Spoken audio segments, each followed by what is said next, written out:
Priyan, welcome back to my channel. কেমন আছো তোমরা সবাই? আশা করছি সবাই ভালো আছে। আর এই দেখো, আমি মটরটা এখন ভিজিয়ে নিয়েছি, মানে কি রাত্রিবেলা ভিজিয়ে রেখেছিলাম। আর এখানে একটু আটা মেখে রেখেছি, বাবার জন্য রুটি করে দেবো।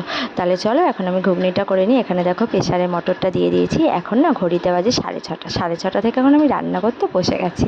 তো যাই হোক, এখানে দেখো আমি ঘুগনিটা করে নিচ্ছি, কারণ অনেক তো রান্নাবান্না, ওই জন্য একা হাতে করতে হবে। মা আমাকে হেল্প করে দিচ্ছে। তো এখানে চলো আমি আগে ঘুগনিটা করে নিই। তো এখানে আমি মশলাটা কষিয়ে নিয়েছি। আর এখানে দেখো ছোট্ট করে আমি আলু কেটে ভেজে নিয়েছি। আগে আমি আলুটা ভেজে নিয়েছি, তারপরে এখানে মশলাগুলো কষিয়েছি। একটু জিরে ফোড়ন দিয়ে, গোটা গরম মশলা দিয়ে, পেঁয়াজ আদা রসুন টমেটো দিয়ে। আর এখানে আমি এবার কষানো হয়ে গেছে। এখানে আমি আলুটা ওখানে ভেজে নিয়েছি, তারপর দিয়ে দিয়েছি। আর এখানে মটরটাও দিয়ে দিলাম। দিয়ে এবার আমরা দেখো এখানে কষিয়ে নিয়েছি। আর দেখো ফুটতেও শুরু করে দিয়েছি। একটু দুটো গোটা লঙ্কা দিয়েছি, কারণ ও যেহেতু ঝাল খায় বেশি, জানি না কখন আসবে। তো মনে হচ্ছে তো লেট করে আসবে, তাও করে রাখছি, দেখি কখন আসে। তো আর এদিকে দেখো আমি এবার মাছের মাথা দিয়ে মুগ ডাল করব। তার জন্য ডালটা প্রথমে একটু ভেজে নিচ্ছি, হালকা করে একটু ঘি দিয়ে প্রথমে ডালটা ভেজে নিয়েছি।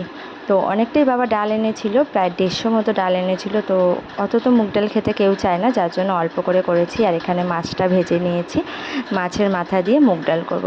আর এখানে তেল দিয়ে দিয়েছি, তেলের মধ্যে একটু জিরে, তেজপাতা আর শুকনো লঙ্কা ফোড়ন দিয়ে দিয়েছি। নিরামিষভাবে মাছের মাথা দিয়ে মুগ ডালটা করেছি, আর একটু আদা ফোড়ন দিয়ে দিয়েছি।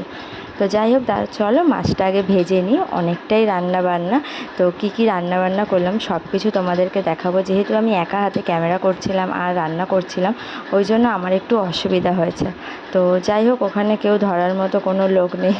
তো এখানে যেমন মাটা একটু ধরে দেয়, মাটাও আমি একটু ধরে দিই ফোনটা, কিন্তু ওখানে কেউ কোনো লোক ছিল না। যাই হোক, মা ওদিকে কাজকর্ম করতে ব্যস্ত ছিল।